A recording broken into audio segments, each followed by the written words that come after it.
मान लो आपने बहुत अच्छे से प्रिपरेशन की है, बट अगर ये 1.5 दिन आपने अच्छे से पढ़ाई नहीं की तो ये आपके फेल होने का रीजन भी बन सकता है। बट डोंट वरी, हम इस वीडियो में लेके आए हैं पूरे 1.5 दिन की स्ट्रैटेजी, जिसमें कौन सा टॉपिक कब पढ़ना है, कब उठना है, कब सोना है, कब खाना है, इसका डिटेल प्लान हम देखने वाले हैं।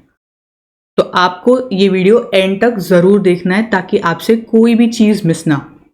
ठीक है, आई नो आपका कॉस्टिंग का पेपर बहुत अच्छा गया है, बट अब उसको छोड़ के हमें आगे बढ़ना है, ऑडिट की तरफ देखना है।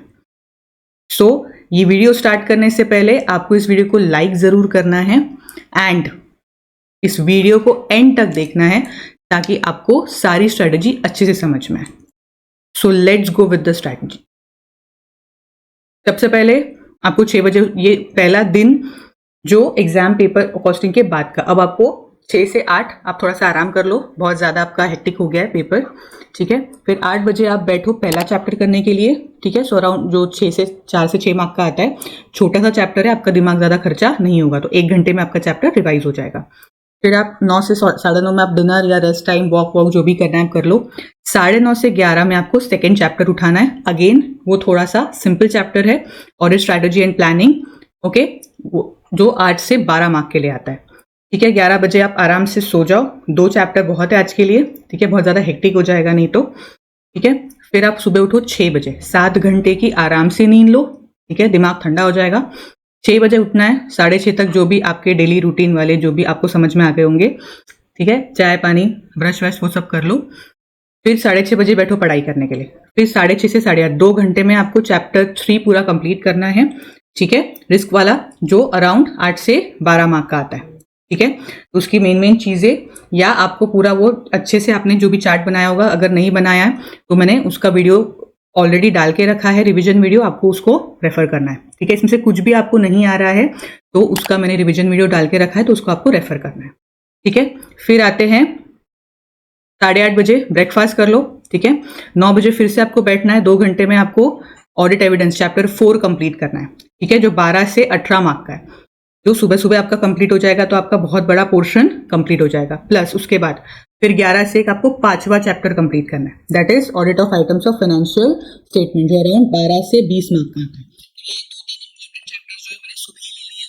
ताकि आपका दिमाग जब फ्रेश रहेगा तब आप उसको जल्दी कैच कर पाओगे। ठीक है, 1 बजे आप लंच ले लो, थोड़ा पावर नैप ले लो, क्योंकि बहुत बड़े बड़े चैप्टर्स आपने कंप्लीट कर लिए हैं। ठीक है, फिर अगेन 2 बजे आपको बैठना है, 1.5 घंटा है आपके पास, उसमें आपको ऑडिट रिपोर्ट कंप्लीट करना है, चैप्टर 8, जो अराउंड 8 से 12 मार्क के लिए आता है। ठीक है, फिर आप 3:30 से 7 बजे तक, 3:30 से 7 बजे तक आपको ये 2 चैप्टर कंप्लीट करने हैं, special features and audit of bank, जो अराउंड दोनों मिला के 12 से 18 मार्क का आता है, इसलिए मैंने इसको इतना लंबा टाइम दिया है।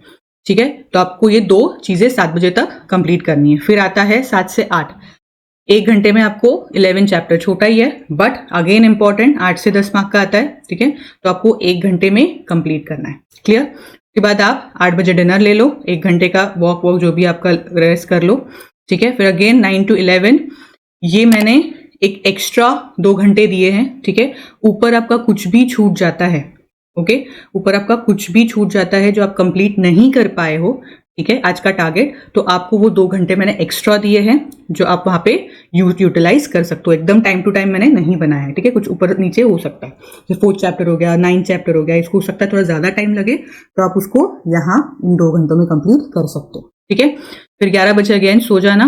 ठीक है, फिर आता है एग्जाम डे। एग्जाम डे में भी 7 घंटे की नींद लो, सुबह 6 बजे उठो, अपना डेली रूटीन कंप्लीट करो। ठीक है, फिर अगले 1.5 घंटे में 6:30 से 8 तक आपको चैप्टर 7 कंप्लीट करना है। छोटा सा चैप्टर है बट अगेन इंपॉर्टेंट चैप्टर है। ठीक है, तो वो उस दिन के लिए मैंने रखा है, चैप्टर 7 कंप्लीट करो 1.5 घंटे में। उसके बाद 1 घंटे में आपको चैप्टर 6 कंप्लीट करना है। अगेन बहुत ही छोटा चैप्टर है, ठीक है, इसलिए मैंने उसको सिर्फ 1 ही घंटा दिया है, तो आप फ्रेश माइंड से दोनों छोटे छोटे चैप्टर्स को कंप्लीट कर सकते हो। ठीक है, 9 बजे ब्रेकफास्ट कर लो।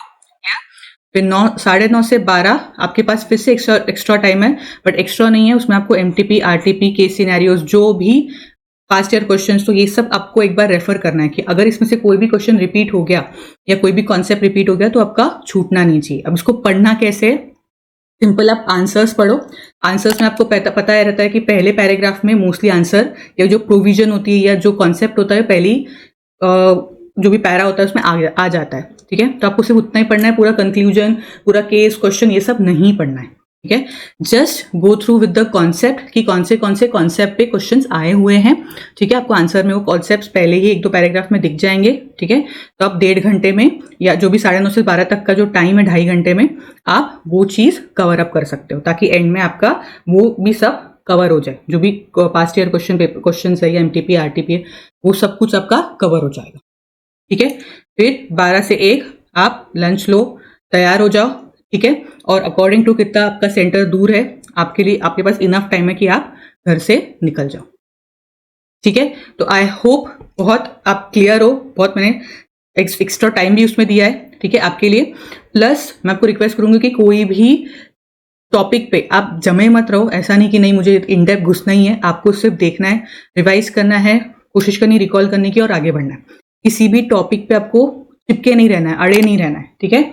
आपको उसको देखना है, पढ़ना है, रिकॉल करने की कोशिश करना है, आगे बढ़ना है, ठीक है। या सिर्फ पढ़ना है, उसको आगे बढ़ना है। इसी तरह आप इस टाइमिंग में ये सब कुछ कंप्लीट कर पाओगे। आप बोलोगे मैं एक ही टॉपिक पे बहुत टाइम वेस्ट करूं, तो उससे ये सब कुछ हासिल नहीं होने वाला। आप सिर्फ पैनिक मोड में आ जाओगे, क्योंकि आप पूरा कोर्स कंप्लीट नहीं कर पाओगे, ठीक है। तो I hope it is useful for you. अगर यूजफुल है तो जरूर लाइक कीजिए वीडियो, ओके, एंड अपने दोस्तों में जरूर शेयर कीजिए। And all the best for the paper. I know आप बहुत अच्छे से करने वाले हो। All the best.